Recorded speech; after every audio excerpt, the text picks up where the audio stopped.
everybody, how's it going? I'm Zero. I'm DK. And I'm Rizzo, and today in Anime Reaction, we watched the 6th episode of Drifters.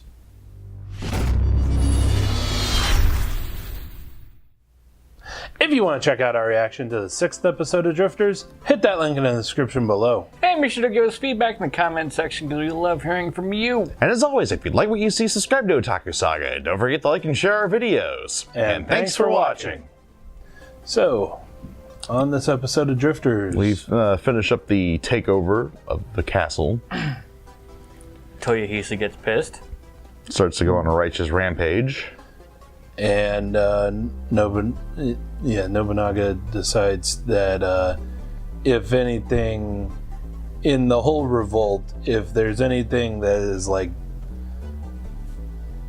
distasteful, then he should be the one to do it so that it doesn't besmirch Toyohisa's reputation. Yeah, because he wants to groom him to be the leader of this whole movement, to be the king. So yeah, Nobunaga knocks Toyohisa the fuck out and then gives the order to execute everyone. Except for one really lucky or unlucky guy, I don't know which, at the back. Yeah. Which I gotta say, that's a pretty large number of guys, and that was a pretty relatively small firing line of elves to take them out, all out in one volley. Yeah, there seemed to be more arrows shot than archers. Maybe they had one of those multiple arrows from Robin Hood Men in Tights. Right. Yep. I can see it then, but anyway. But yeah, then we get, I guess, a little bit of a time skip where it shows the other areas around where they are falling. Kind of fast forwarding through the campaign. Yeah, fast forwarding through the elven part of the campaign anyway. And it shows kind of their future plans. Nobunaga is having the elves ask to all their artisans, all their blacksmiths, if they could recreate the gun, which they cannot. And then, I forget the elf's name, but one of the elves suggests that they go for the dwarves. Honoring another fantasy cliche. Yeah.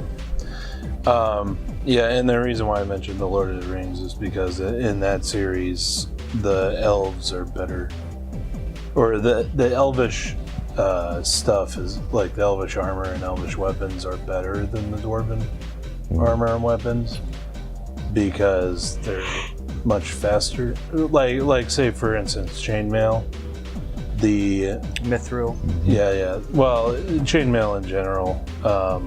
I remember it being described in one of the books. Basically, the dwarves can only like form the perfect rings on half of them, but they have to weld the other half together. Whereas the elves are fast enough that they can just form perfect rings on all of them, so none of them are welded together. Nice. Interesting and interesting detail, actually.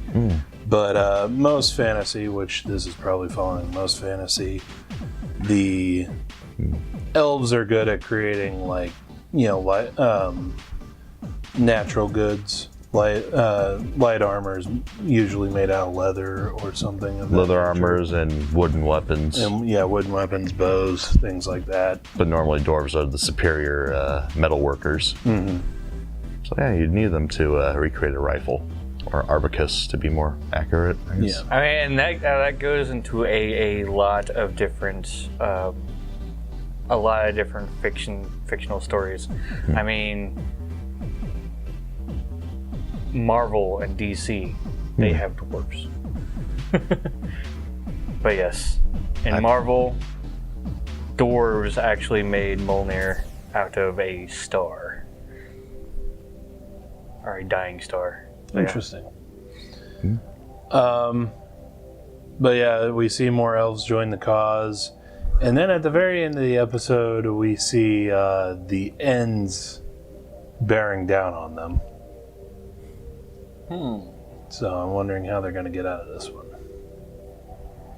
Because I really didn't expect the Ents to show up so soon.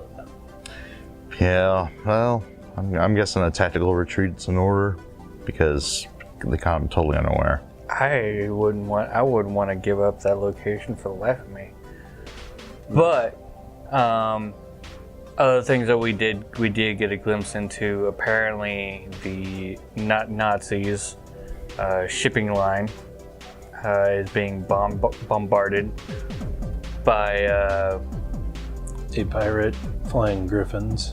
who is led by an admiral who is from probably from Pearl Harbor, But yeah, that would be the Tora reference. along with a aircraft carrier. Yeah, it looked like the aircraft carrier was had been sunk, and it was put up on some rocks, so it's probably non-operational.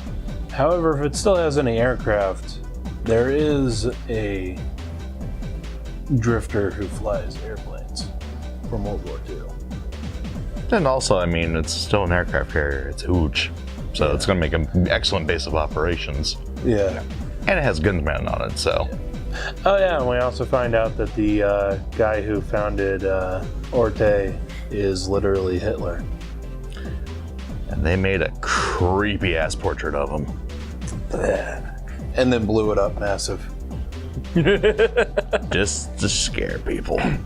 And oh yeah, the betrayal of the betrayer with the clown guy. Oh, Saint Germain. Saint Germain. Yeah, Yeah. whatever that guy. Germain. Yeah, Count Saint Germain. That guy. I wouldn't trust him. No, he reminds me far too much of Yuta from Fist of the North Star.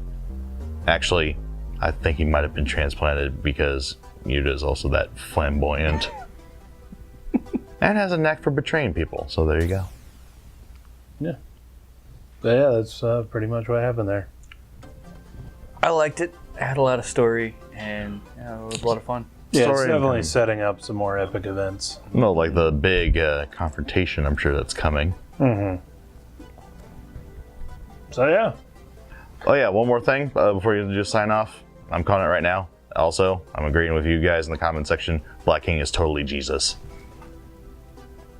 He doesn't look a Thing like Jesus. Okay. That about wraps up for this episode of Anime. Fuck. Womp womp. Let us know what you thought of the anime, what you thought of our reaction in the comment section below. Yep, thumbs up if you like it. Thumbs down if you don't. But that's gonna do it for this episode of Anime Reaction. As always, I'm DK. Time 0. And I'm Rizzo. See you next time. And go ahead and click on my face to go to our First Impressions podcast, Fall 2016, Part 2. Click on my face to go to Otaku Saga Gaming, our gaming channel. And click on the waifu to subscribe to Otaku Saga and check out our new and improved Patreon page.